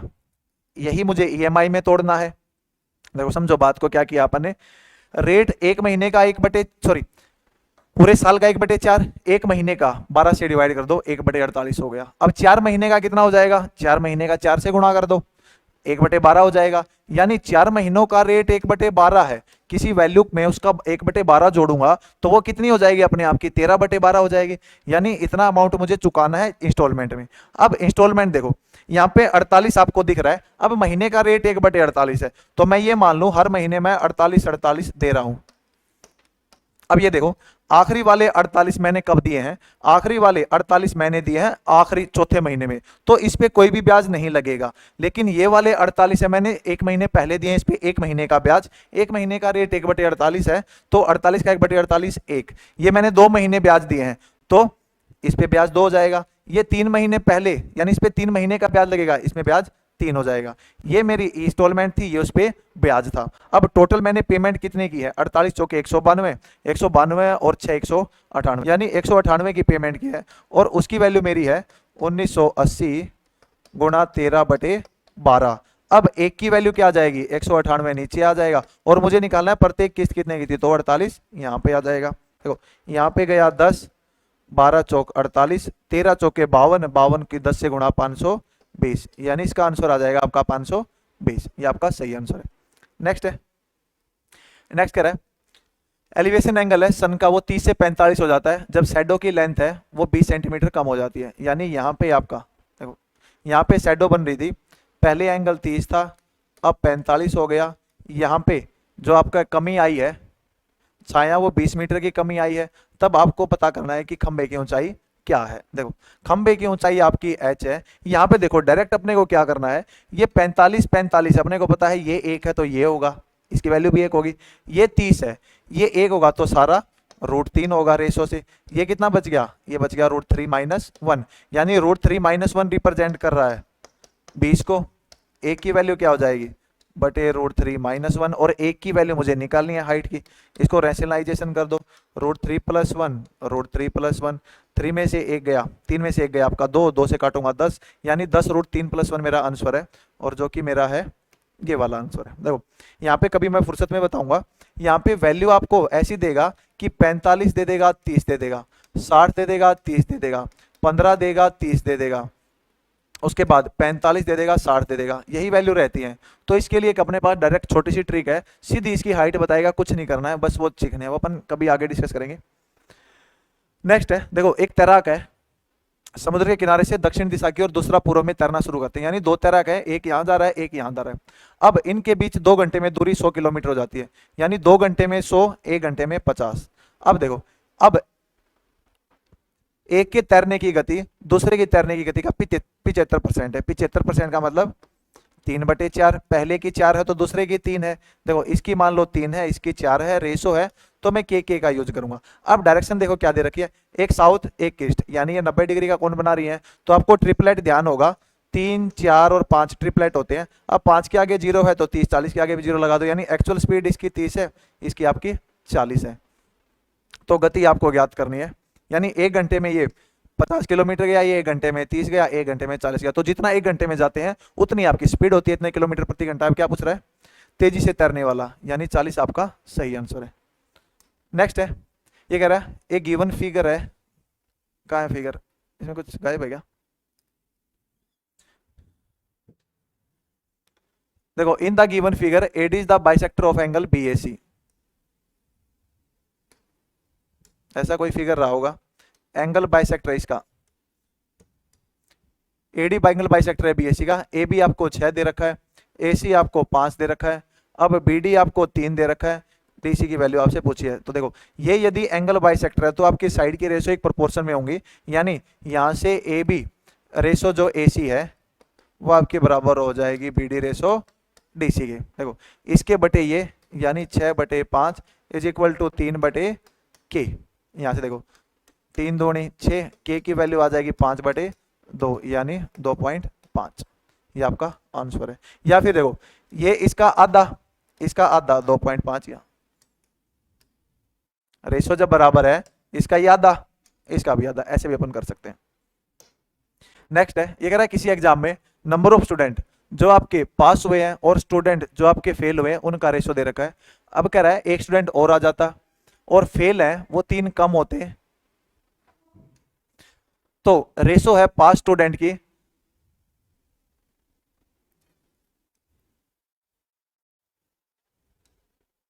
इसको काट दो यहां तक। ये कह रहा है रेशो पास स्टूडेंट से फेल स्टूडेंट है वो 22:3 बन जाती। अब कह रहा है डिफरेंस बताना है जो आपके पास हुए हैं और जो फेल हुए हैं वो कितनी थी। यानी बात करें पहले पास और फेल का अनुपात 25:4 था। अब कह रहा है एक स्टूडेंट और आ गया और वो पास हो गया, और जो पहले 3 थे उसमें से भी 3 को पास कर दो, तो आपके जो रेशो है वो 22:3 हो जाती है। तो आरएम में कितने, देखो इसको करने के 2 मेथड। पहले तो यदि मैं बात करूं, देखो टोटल रेशो, क्योंकि चेंज मेरा टोटल में हो रहा है, एक पास में चेंज हो रहा है एक फेल में हो रहा है, तो टोटल रेशो पास ले लो, टोटल रेशो फेल ले लो। कैसे कर सकते हैं अपन, देखो टोटल की बात करूं मैं रेशो की, देखो पास और फेल 25:4 है, टोटल की बात करेगा 29 टोटल, पास 25, बाद में क्या हुआ आपकी रेशो 22:3 बन गई, यानी टोटल 25 पास 22 यहां पे हो गया। अब जो चेंज हुआ है वो आपका यहां पे टोटल में चेंज हुआ है, यहां पे चेंज हुआ है। देखो क्या क्या चेंज हुआ है, टोटल में कह रहा है +1 जुड़ गया। अब पास कह रहा है कि जो 1 आया है एक तो वो पास हो गया और 3 व्यक्ति और पास हो गए, तो टोटल पास में चेंज 4 हुआ है। तो क्या करना है इसमें, स्टार्टिंग में तो इनकी क्रॉस मल्टीप्लाई करो, बड़े में से छोटा घटाओ। जैसे 29 और 22 की गुणा करूंगा मैं, तो 22 निमा 8, ये आपका बन गया 63, 638। इसमें से घटा दो 25 और 25 की गुणा, यानी बड़े में से छोटा घटाना है इसमें से 625, यानी यहां पे आ गया 13। अब 13 की वैल्यू हो जाएगी किसके बराबर। अब देखो यदि यहाँ पे प्लस प्लस है तो 22 की गुणा कर दो इसके साथ, नीचे वालों की ध्यान रखना, इसकी गुणा कर दो इसके साथ। अब यहाँ पे दोनों जगह प्लस है तो बड़े में से छोटा घटाना है। जैसे 25 चौके 100, 22 एकम 22, 100 में से 22 गया आपका 78, 13 की वैल्यू 78, 1 की वैल्यू 6। अब मेरे को क्या निकालना है, स्टार्टिंग में देखो 25:4 थी, यानी ये पास थे ये फेल थे। अब इनका अंतर पूछा है आरंभ में, यानी अंतर था मेरा 21, 1 की वैल्यू 6 है, 21 की वैल्यू हो जाएगी 126।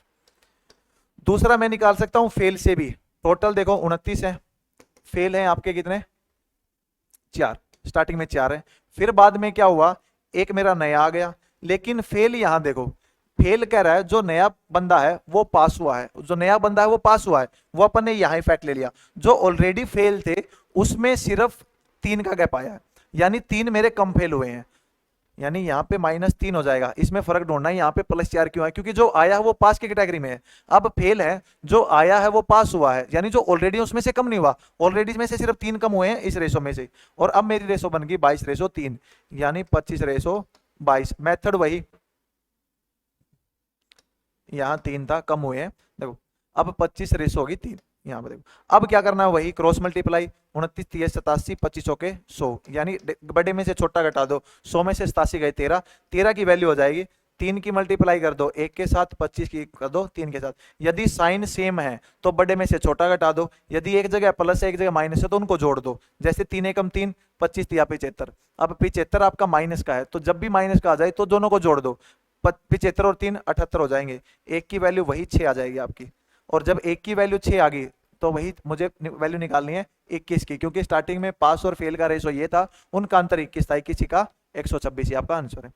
नेक्स्ट है, ये कह रहा है 3 बॉक्स है, उनकी कैपेसिटी 24 36 84 है, वो कंप्लीट भरे हुए हैं। जब भरे हुए हैं उसके बाद क्या कर रहा है, इनको मिक्स कर रहा है, यानी जब मिक्स कर देगा, देखो एक में 24 है, एक में 36 है, एक में 84 है, तो जब उनको मिक्स कर देगा तो वो इसी रेशो में, क्योंकि पहले वाले की 24 क्वांटिटी है, इसकी 36 है, इसकी 84 है, 12 दूनी 24, 12 तिये 36, 12 से 84, तो अब दोबारा यदि किसी जार में उनको डालेगा, ये वाली क्वांटिटी इसी रेशो में रहनी है। अब कह रहा है इनको दोबारा से उसमें पैक कर दिया, पहले अलग अलग क्वांटिटी थी, यानी पहले अलग अलग चीज थी, अब इनको मिक्स किया, एक में डाल दिया, देखो उसमें भी डाल दिया, उसमें भी, उसमें भी। अब कह रहा है ए टाइप बताने हैं, कितने होंगे, थर्ड बॉक्स में, यानी तीसरे बॉक्स में। देखो अब तीसरा बॉक्स पहले तो प्योर चीज थी, अब मिक्स है, मिक्स किस रेशो में है, इसमें, तो 84 में जो भी चीज होंगी ए बी सी, वो आपकी 2:3:7 की फॉर्म में होंगी। अब निकाल दो, 7 और 3 10, 10 और 2 12, 12 से 84, ये 14 होगा,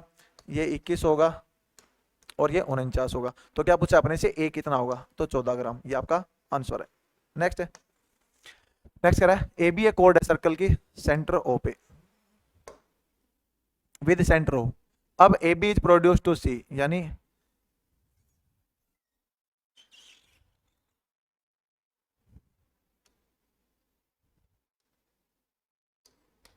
ये ए बी ए कोड है, ये मेरा सेंटर है, ए बी को बढ़ाया गया सी तक,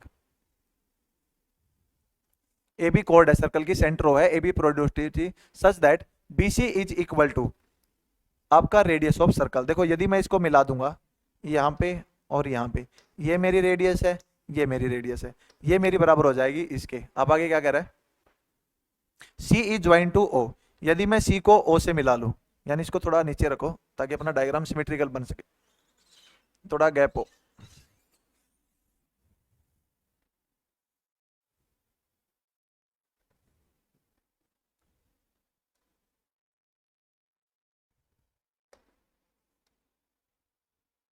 देखो ये था ए बी है, इसको सी तक बढ़ाया गया, ये सेंटर था, यहां से बात करूंगा, ये मेरी रेडियस थी, ये वाली रेडियस मेरी बी सी के बराबर है। अब कह रहा है सी को ओ से मिलाया गया, सी ज्वाइन टू ओ और प्रोड्यूस कर दिया बिंदु डी पर मिलने के लिए। अब कह रहा है ए सी डी 32 है, देखो ए यहाँ है, सी यहाँ है, डी यहाँ, यानी ये एंगल दे रखा है मेरे को 32। अब पूछा गया है ए ओ डी का मान क्या होगा, यानी ए ओ डी ये वाला एंगल मुझे निकालना है। देखो ये 32 है, मुझे पता है ये वाली साइड मेरी इसके बराबर है, जब ये वाली साइड इसके बराबर है तो ये एंगल भी मेरा 32 होगा। जब ट्रायंगल में दो एंगल 32 है, ये बाह्य कोण है, ये कितना होगा इन दोनों का जोड़, ये 64 हो जाएगा, ये भी कितना हो जाएगा 64 हो जाएगा। अब मुझे पता है कि जो मेरा ये सारा एंगल है, देखो ये वाला जो एंगल है, ये सारा एंगल 180 है, उसमें से ये 32 है, ये और पता लग जाएगा, तो मुझे ये भी पता लग जाएगा। देखो ये 64, ये 64, आपका कितना हो गया 128, तीनों का जोड़ 180 होता है, 180 में से 128 घटा दो, देखो 128 है, दो तो ये बच गए, 130 हो गया, 50 वो 52, यानी ये 52 हो गया। अब देखो इस सारे का जोड़ 180 है, ये कितना हो गया 4 और 8 84 हो गया, 180 में से 84 घटा दो, आंसर आ जाएगा 6 और 17 में से 8 गया 9, 96, ये आपका आंसर है। नेक्स्ट है, ये कह रहा है 5√5 इंटू 5 की 3 भाग में 5 की 3/2 is equal to 5n+2, n की वैल्यू निकालनी है। देखो 5 की n+2 है, यानी 5 की आपको पावर रखनी है 1, तो पावर को लिखते रहो। देखो 5 है, 5 की 1 है, और इंटू मैं कह सकता हूं 5 की 1/2 है, इंटू 5 की 3 है। जब भी बेस सेम रहता है आपकी पावर ऐड होती है। देखो अब डिवाइड में है 5 की -3/2, अब मैं डिवाइड में 5 की -3/2 कर दूं, उसको ऊपर लेके आ जाऊं तो पावर प्लस की हो जाएगी, यानी इसको लिख सकते हैं इंटू 5 की 3/2, और ये बराबर है 5 की n+2 के बराबर। अब यहाँ पे देखो, अब 5 की पावर कितनी है, सबको जोड़ दो, देखो जुड़ जाएंगे, 1 + 1/2 + 3 + 3/2, देखो 3/2 1/2 आपकी कितनी होगी, टोटल 2 होगी, यानी 1.5 0.5 2 होगी, 2 और 3 5, 5 और 1 6, यानी 5 की पावर 6 है, वो 5 की n+2 है, तो n+2 की वैल्यू 6 के बराबर है, n हो गया मेरा 4, यही पूछा था, ये मेरा आंसर है। नेक्स्ट है, ये कह रहा है किसी प्लेन में p और q है, 2 पॉइंट है, कोऑर्डिनेट यानी ये p है ये q है, कोऑर्डिनेट 2 और 0 है, और इसके 5 और 4 है। अब कह रहा है न्यूमेरिकल वैल्यू बतानी है एरिया ऑफ सर्कल जिसकी रेडियस पी क्यू हो, यानी पी क्यू की लेंथ निकालनी है। जब भी कोऑर्डिनेट में 2 पॉइंट लिख रखे हो और उसकी दूरी आपसे पूछी जाए तो क्या फॉर्मूला है, देखो इसमें से ये घटाओ, 5 में से 2 गया 3 का स्क्वायर, जमा इसमें से ये घटाओ, y में से y घटाओ, 4 में से 0 4 का स्क्वायर और उसका अंडर रूट ले लो, यानी 3 का स्क्वायर 4 का स्क्वायर का अंडर रूट, 9 16 25 मेरा आ जाएगा 5, यानी ये दूरी है मेरी 5। अब यदि ये रेडियस है, एरिया क्या होगा पाई आर स्क्वायर, यानी पाई इंटू 5 का स्क्वायर 25, ये मेरा आंसर है। नेक्स्ट है एबीसी एक इक्विलेटरल ट्रायंगल है या फिर समबाहु त्रिभुज है, सारी भुजाएं बराबर होती हैं, जिसकी भुजा है 2 सेंटीमीटर। अब क्या कह रहा है, ए और बी और सी सेंटर को मान के 1-1 सेंटीमीटर के 3 आर्क ड्रॉ कर लिए, यानी ये एक, देखो एक है तो बीच में आएगी, ऑब्वियस सी बात है, तो इसको ऐसे बनाओ। देखो यहां तक दूरी 1 है, यहाँ बीच में 1 आएगा, यानी आर्क आपकी यहाँ से ऐसी मिलेगी, यहाँ पे ऐसी दिखेगी, यहाँ पे ऐसी दिखेगी, ये एक, ये एक, एक, एक, एक और एक। अब आपसे क्या पूछ रखा है, तीनों चाप से घिरे हुए त्रिभुज का अक्षेत्रफल, यानी ये वाला क्षेत्रफल। देखो आपको इक्विलेटरल ट्रायंगल में पता होगा ये 60 है, ये 60 है, ये 60 है, यानी इक्विलेटरल ट्रायंगल से 60-60 के 3 सर्कल 180 डिग्री मेरा क्या बना देंगे, 60-60-60, यानी 60-60 के 3 सर्कल मेरा 180 डिग्री का आधा सर्कल बना देंगे। तो क्या करना आपको, जस्ट देखो इक्विलेटरल ट्रायंगल के एरिया में से इक्विलेटरल का सम बाहु त्रिभुज का एरिया क्या होता है, √3/4 इंटू साइड का स्क्वायर, साइड मेरी 2 है 4, उसमें से घटा दो। देखो या तो ऐसे घटा दो θ/360, देखो जो भी आर्क है उसका एरिया क्या होगा 60/360 into pi r square into pi into r, radius है 1 का स्क्वायर 1 ही रहेगा। अब देखो ये मेरा निकला है 1 का, ऐसे ऐसे 3 है तो इसको 3 से गुणा कर दो, बात वही हुई 180/360 हाफ, यानी आधा सर्कल बनेगा, तो यहाँ 1/2 बच गया। देखो ये अपनी वैल्यू आ गई √3/4 इंटू 4 माइनस π/2। देखो 4 से 4 गया, √3 माइनस π/2 किस ऑप्शन में है, इस ऑप्शन में, ये आपका आंसर है। नेक्स्ट है ये कह रहा है 532973 है, अब इसकी वैल्यू आपको निकालनी है। देखो अब यहां पे इसकी एग्जैक्ट वैल्यू आपको दे रखी है, यानी इसकी वैल्यू है 73। अब क्या हो गया, देखो नीचे पॉइंट आ गया, जब पॉइंट आएगा तो इसके नाम का बटे 2 आएंगे। अब नीचे बटे 2 जीरो आ गई, यानी पॉइंट के नाम का 1 और 2 जीरो 100, जब रूट से बाहर आएगा हमेशा 10 निकलेगा, यानी रूट से बाहर 10 निकलेगा, तो 5329 की वैल्यू थी 73, अब बटे 10 है तो यानी 7.3 हो जाएगा ये। अब आगे देखो, अब आगे नीचे आपकी वैल्यू है 1 के आगे 4 जीरो, यानी 2 बाहर आएंगे तो पॉइंट से 2 चला जाएगा, यानी 0.73 मुझे वैल्यू देगा। अब आगे देखो ये वाला है 73 तो है ही है, 2 4 6 3 जीरो बाहर निकलेंगी, यानी 73 है, 3 जीरो के बाद पॉइंट लगेगा तो 0.073। आगे देखो बाहर क्या निकलेंगी, 73 तो आ गया, पेयर में निकलेंगी जीरो आपकी 1 2 3 4, 4 पेयर निकलेंगे। अब 4 बनाने के लिए 0.00 ये 7 3 2 ये हो गए, बस इसको जोड़ दो। देखो 3 7 और 3 10, 7 3 10 और 11, 7 3 10 और 11, 7 3 10 और 11, 7 और 1 8, 8.1103, 8 सॉरी यहाँ पे 1 और आ गया, देखो 7 और 3 10 और 1 11, यहाँ भी आ गया 81.11। देखो यहाँ 3, यहाँ 0, यहाँ 1, यहाँ 1, अच्छा ये उसका ही है 81.1103।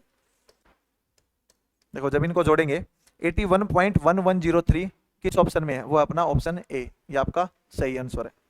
नेक्स्ट है ये कह रहा है आपको एचसीएफ निकालना है 2 एक्सप्रेशन का। एचसीएफ क्या होगा, हाईएस्ट कॉमन फैक्टर, यानी इसमें से जो भी कॉमन आएगा वो, जब ऐसे क्वाड्रेटिक इक्वेशन दे रखी हो आप ये निकालो सबसे पहले क्या इसके फैक्टर हो सकते हैं। देखो फैक्टर की बात करूंगा मैं अंदर वाली की, यहां से यदि मैं एक्स स्क्वायर कॉमन लूं तो x माइनस बच गया, 1 कॉमन लूं x माइनस 1 बच गया, यानी ये बन जाएगा मेरा 18 x square plus 1 into x minus 1। अब दूसरी इक्वेशन उसके फैक्टर कर लो, 12 एक्स की 4 माइनस 1, देखो x की 4 माइनस 1 की 4 लिख सकता हूं, यानी A square minus B square, ये मेरा दे देगा ए स्क्वायर, यानी a plus B A minus B. अब ये वाला मुझे दे देगा x प्लस 1 एक्स माइनस 1, और एक्स स्क्वायर प्लस 1 मेरा यहाँ था ही, और आगे था मेरा 12। अब दोनों में देखो कॉमन क्या है, 12 और 18 में कॉमन 6, यानी हाईएस्ट इनका अचीव हो गया 6। अब जो भी वैल्यू आपको दिखे दोनों में जो कॉमन है वो ले लो। यहाँ पे आपको क्या दिख रहा है, देखो यहाँ पे अब आपको क्या दिख रहा है, एक्स स्क्र प्लस 1 है, एक्स स्क्र प्लस 1 है, इसको ले लो। और क्या दिख रहा है, एक्स माइनस 1 दिख रहा है। बस ये आपका आंसर है। ये कौन से ऑप्शन में है, 6 x square plus 1 x minus 1, 6 x square plus 1 और एक्स माइनस 1, ये वाला ऑप्शन सी आपका आंसर है। नेक्स्ट है, देखो ये कह रहा है समबाहु त्रिभुज के अंतर्भोग में स्थित किसी बिंदु से त्रिभुज की भुजाओं पर डाले गए लंबों के क्रमावर लंबाई, यानी यहाँ कोई पॉइंट है, वहां से मैं परपेंडिकुलर डालूं, यहाँ डालूं, यहाँ डालूं और यहाँ डालूं। अब यहाँ पे आपकी यदि ये लंबाई P1 P2 P3 होते हैं, तो जो ये सारी लंबाई है देखो P1 plus P2 plus P3 ये इसकी हाइट के बराबर होते हैं। यदि मैं यहाँ से हाइट डालूं, और हाइट मेरी क्या होती है, हाइट यदि साइड मेरी a है, हाइट होती है √3/2, यानी ये लेंथ बराबर हो जाएंगी √3/2 इंटू ए।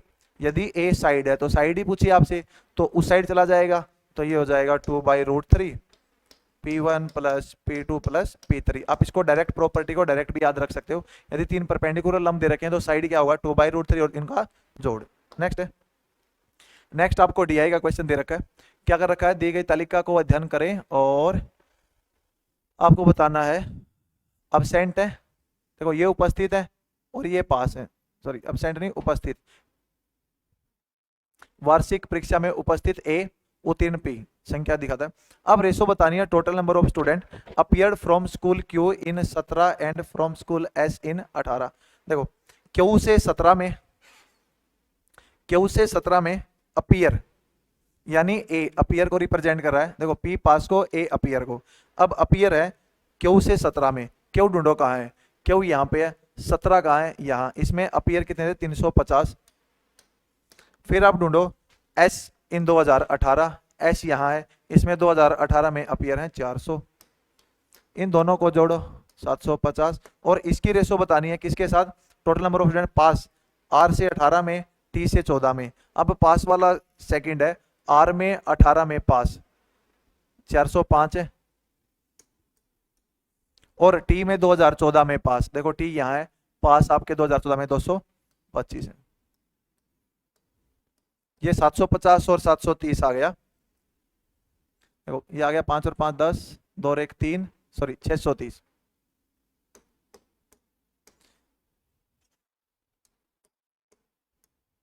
अब इनको काटो, देखो इससे ये गया, अब कट रहे हैं 3 पे 25 दिया 75 और 3 पे 21 दिया 63, यानी 25:21 आ गया, यानी मेरा ऑप्शन है ए, ये मेरा सही आंसर है। नेक्स्ट है, नेक्स्ट कह रहा है वही क्वेश्चन है, फिर इसमें क्या कह रहा है, total number of student pass from Q in 14 and 18। Q में पास 14 और 18 में,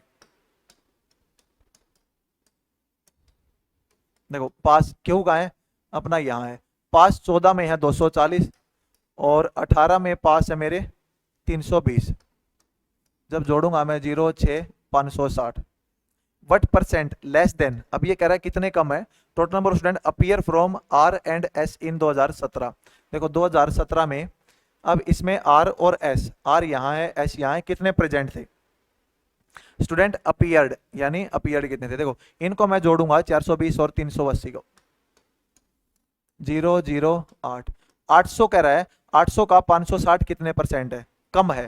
देखो जब मैं कम है घटाऊंगा नीचे 800 आएगा, अब ये इतने कितने प्रतिशत कम है, देखो इनका डिफरेंस लो 0, अब 10 में से 6 गया 4 और 7 में से 5 गया 2, ये कह रहा है कितना परसेंट है, तो यहाँ से यहाँ गई 2 0 से 2 0 गई, 8 दिए 24, आंसर आ गया 30%।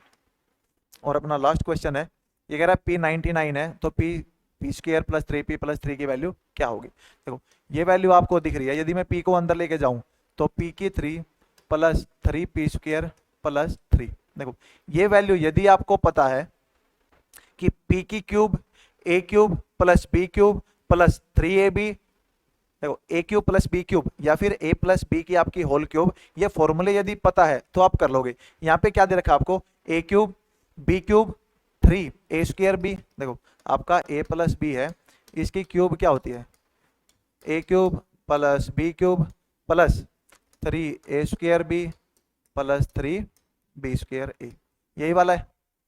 यहाँ पे 3P और आएगा जब P आपका अंदर मल्टीप्लाई होगा। देखो यहाँ पे अपने पास क्या क्या चीज है, देखो पी क्यूब है अपने पास, उसके बाद 3p² है अपने पास। अब एक संख्या वो क्या है जो मैं मल्टीप्लाई करूंगा तो कोई फर्क नहीं पड़ेगा, वो अपना एक है। यदि मैं इसमें एक ऐड कर दूं, एक घटा कर दूं, यानी एक माइनस कर दूं, तो मेरा देखो क्या एक की क्यूब पे कोई फर्क पड़ेगा, कभी नहीं पड़ेगा।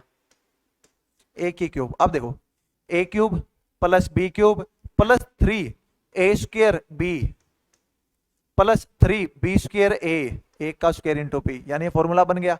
ये अपना यहां से यहां तक फॉर्मूला बन गया, वो बन गया आपका p प्लस 1 की क्यूब का, और आखिरी में बच गया -1। अब देखो p की वैल्यू 99 है, 99 और 100, यानी 100 की क्यूब माइनस 1। 100 की क्यूब क्या होगी, 2 जीरो 6 जीरो आ जाएंगे, 2 4 और 6, इसमें से एक घटा दो तो आपके 999999, देखो 2006 जीरो है, और इसमें से एक घटाऊंगा तो आपके 6 9 बच जाएंगे, 2 2 4 और 6, यानी 2 4 और 6, ये आपका आंसर है। देखो घटा के देख लो, 9 9 9 9 9 और 9। अब इसमें ध्यान रखना, कंफ्यूजन मत होना कि कितना बचेगा और कितना नहीं बचेगा। तो ये था आपका सॉल्यूशन। अगर कोई डाउट है तो आप कमेंट बॉक्स में पूछ सकते हो, आप हमारे जीवीसी के चैनल पे भी जुड़ सकते हो, और जो ये आपकी पीडीएफ है आपको डिस्क्रिप्शन लिंक में मिल जाएगी, वहां से आप डाउनलोड करके खुद एग्जाम दो, उसके बाद आप सॉल्यूशन देख सकते हो। तो तब तक मिलते हैं नेक्स्ट वीडियो में, तब तक bye bye, take care, best of luck.